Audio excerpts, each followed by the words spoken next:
எனக்கு எனக்கு உங்ககிட்ட ஒரு 10 நிமிஷம் தனியா பேசணும்.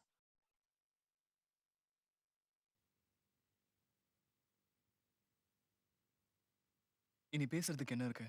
பேச வேண்டியதெல்லாம் அன்னைக்கே பேசிட்டீங்களே. இல்ல, ப்ளீஸ்.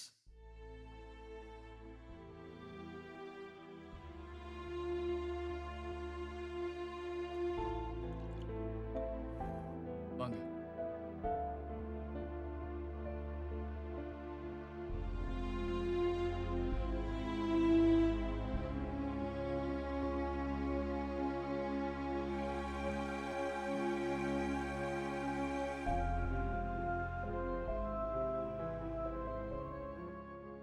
அஞ்சலிக்கு தான் வேற மாப்பிள்ளை பார்த்துட்டாங்கல்ல. அப்புறம் உங்களுக்கே வேற இடத்துல பொண்ணு பார்த்துட்டு இருக்காங்க. ஏற்கனவே ஃபிக்ஸ் ஆன மாதிரி நீங்க என் தங்கச்சி கீர்த்தனாவே கல்யாணம் பண்ணிக்கலாம்ல.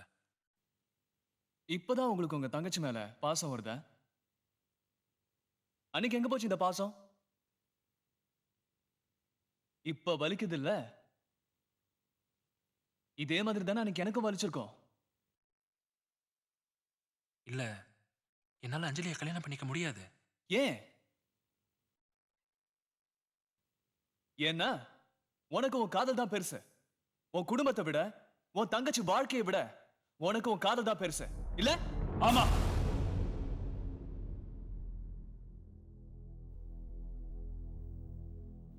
சொன்னா புரிஞ்சுக்கோங்க. என்னால உங்க தங்கச்சியை கல்யாணம் பண்ணிக்க முடியாது. ஏன்னா சரண்யாவும் நானும் அப்படி காதலிச்சோம்.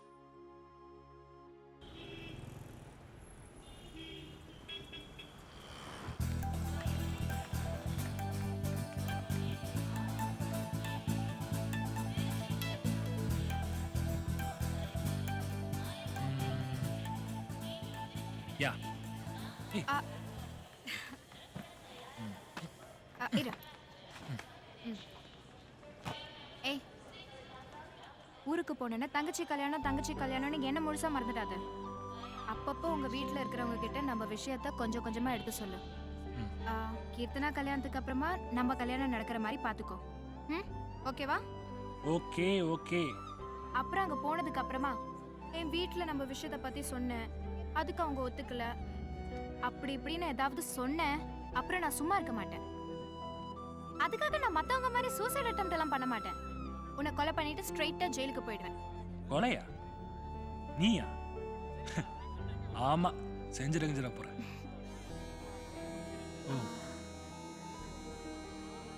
சரி, அப்போ நான் கிளம்புறேன்.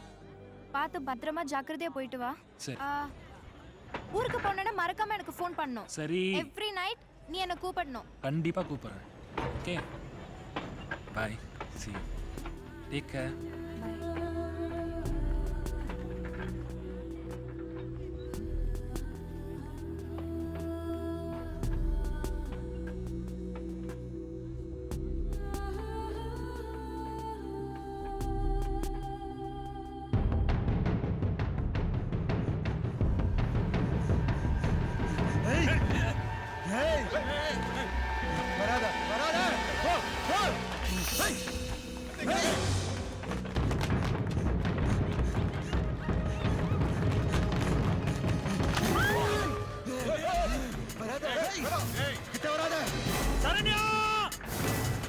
கிட்ட வந்து அறுத்துருவேன்.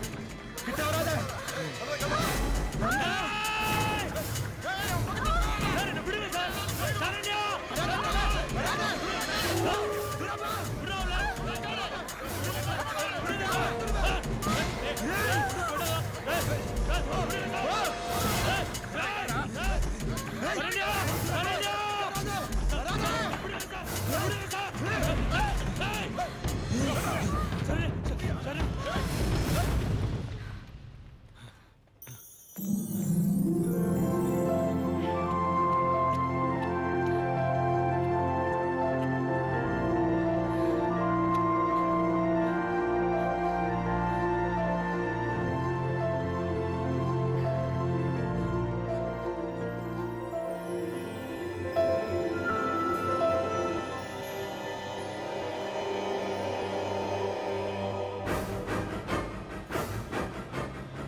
சரண்யா சரண்யா சரண்யா பாருமா சரண்யா பாரு பாரு சரண்யா சரண்யா சரண்யா இங்க பாருமா பாரு ஒண்ணு இல்லம்மா சரண்யா சரண்யா சரண்யா சரண்யா சரண்யா சரண்யா சரண்யா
நில்றா.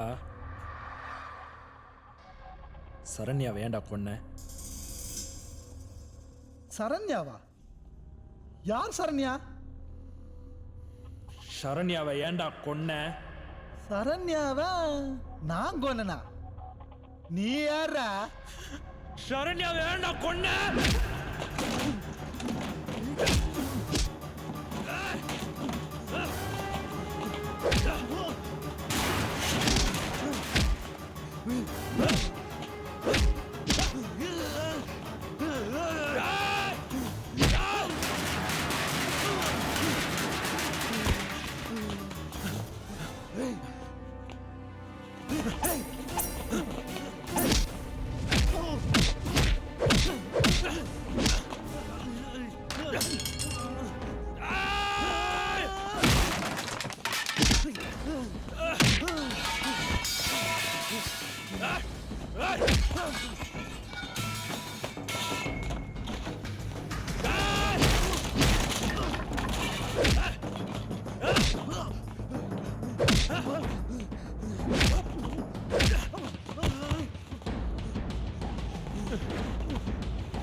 உயிர் எப்படி ஒரு செகண்ட்ல உடம்பு விட்டு போகுதோ அதே மாதிரி அந்த ஓவர் நைட்ல என் மொத்த வாழ்க்கையும் போயிடுச்சு.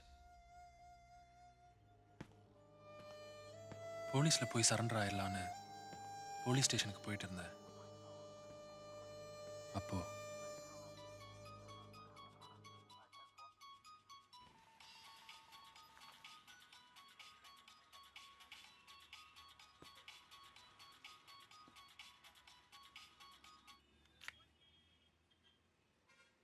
ஹலோ, மகேஷ் எங்க இருக்க? நான் மெட்ராஸ்ல தான் இருக்கேன். மெட்ராஸ்ல இருக்கியா? இல்லப்பா, நான் ட்ரெயினை மிஸ் பண்ணிட்டேன். என்னடா பொறுப்பெல்லாம் பதில் சொல்லிட்டு இருக்கற? சீக்கிரமா கிளம்பி இருக்க வேண்டியதானே? நான் சீக்கிரமாக தான்ப்பா கிளம்புனேன். வழியில் டிராஃபிக்கில் மாட்டிக்கிட்டேன். அதனால தான் ட்ரெயினை மிஸ் பண்ணிட்டேன்ப்பா. என்னடா இது? எல்லாரும் உனக்காக தான் வெயிட் பண்ணிட்டு இருக்கோம். எப்போ வர நீ? வந்துடுறேன்ப்பா. நான் இன்னைக்கு நைட் கிளம்பி நாளைக்கு காலையில் வந்துடுறேன். அப்படியா? சரி சரி. சரிப்பா.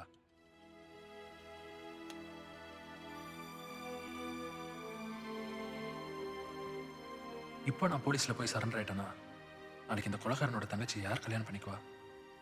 நான் கொலைகாரங்கிற விஷயம் எனக்கு மட்டும்தான் தெரியும். போலீஸ் கண்டுபிடிக்கிறதுக்கு இன்னும் 1 வாரமோ 2 வாரமோ ஏன் மாசக்கணக்கில் கூட ஆகலாம். அதுக்குள்ளே நான் ஊருக்கு வந்து என் கீர்த்தனாக்கு ஒரு நல்ல மாப்பிள்ளையாக பார்த்து கல்யாணம் பண்ணி வச்சுட்டு அதுக்கப்புறமா போலீஸில் சரண்டர் ஆயிடலாங்கிற எண்ணத்தோடு தான் நான் இங்கே வந்தேன்.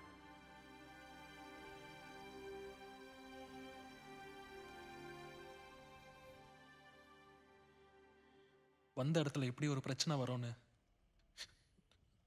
நான் சத்தியமா நினைக்கல.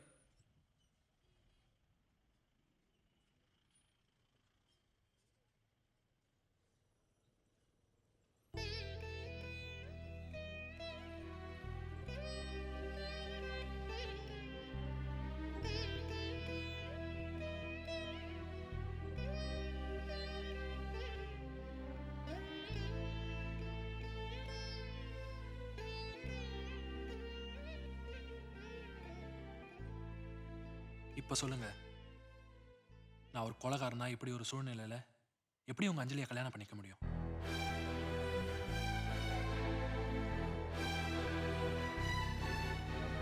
என் தங்கச்சி வாழணுங்கிறதுக்காக உங்க தங்கச்சி வாழ்க்கையை ஸ்பாயில் பண்றது எந்த விதத்துல நியாயம்? எனக்கு எப்படி என் கீர்த்தனோட வாழ்க்கை முக்கியமோ அதே மாதிரி தானே உங்களுக்கு இருக்கும். அதனால தான் நான் அஞ்சலியை கல்யாணம் பண்ணிக்கல. உண்மையிலேயே நீங்க கிரேட். அன்னைக்கு இருந்த சூழ்நிலையில உங்க இடத்துல நான் இருந்திருந்தா கூட என் தங்கச்சி வாழ்க்கை தான் முக்கியம்னு செல்ஃபிஷா இருந்திருப்பேன். ஆனா நீங்க அந்த சூழ்நிலையில கூட உங்களை பத்தி யோசிக்காம மத்தவங்களை பத்தி நினைச்சீங்க. You great. Hats of.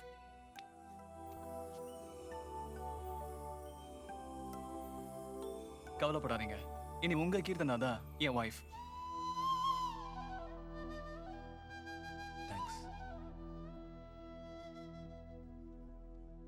தயவு செஞ்சு இந்த விஷயம் எதுவும் எங்க வீட்டுக்கு தெரிய வேணாம். தெரிஞ்சா அவங்களால இதை தாங்கிக்க முடியாது. தெரிஞ்சோ தெரியாமலோ எல்லாரும் இப்போ என் மேல சின்ன கோவத்துல இருக்காங்க. எப்படியும் என் தங்கச்சி கல்யாணம் முடிஞ்சதும் நான் போய் போலீஸ்ல சரண்டர் ஆயிட போறேன். ஆனா அவங்கள பொறுத்த வரைக்கும் நான் என் சரண்யாவோட மெட்ராஸ்ல ஏதோ ஒரு மூலையில சந்தோஷமா இருக்கிறேன்னு நினைச்சுக்குவாங்க. அதனால தயவு செஞ்சு இதை யாரும் எங்க வீட்டில் சொல்லிடாதீங்க. நான் வரேன்.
கிட்ட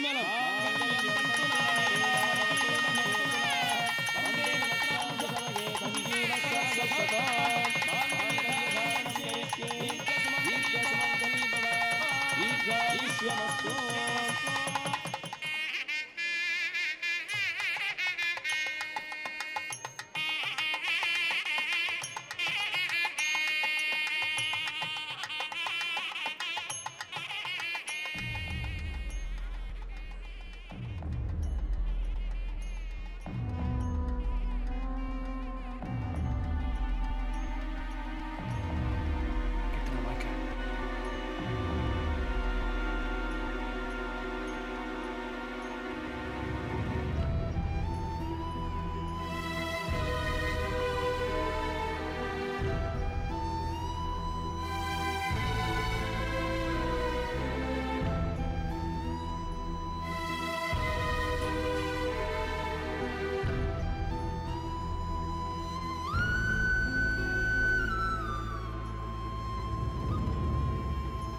அப்பா நான் முரளி முரளி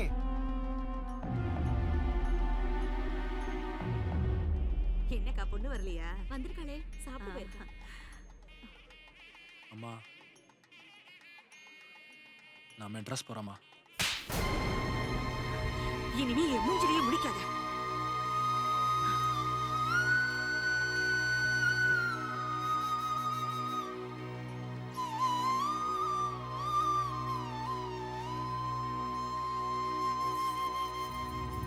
நில்லுங்க.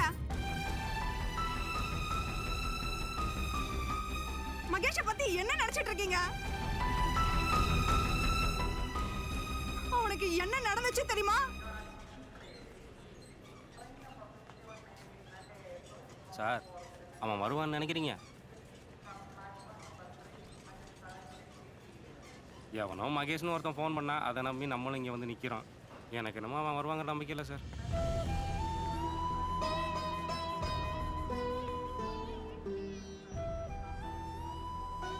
சார் ஐ மகேஷ்.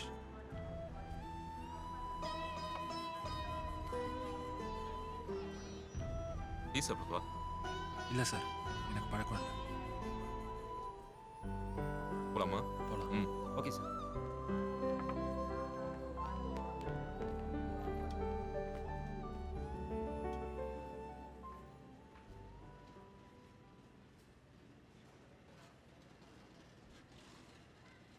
மகேஷ்!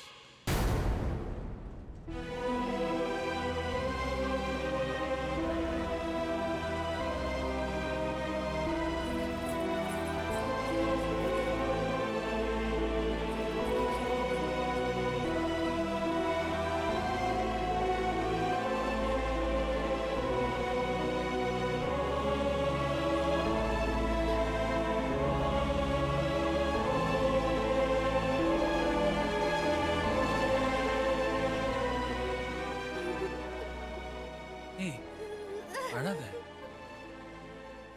அழாத. என்ன ஆசீர்வாதம் பண்ணுவியா மகேஷ்?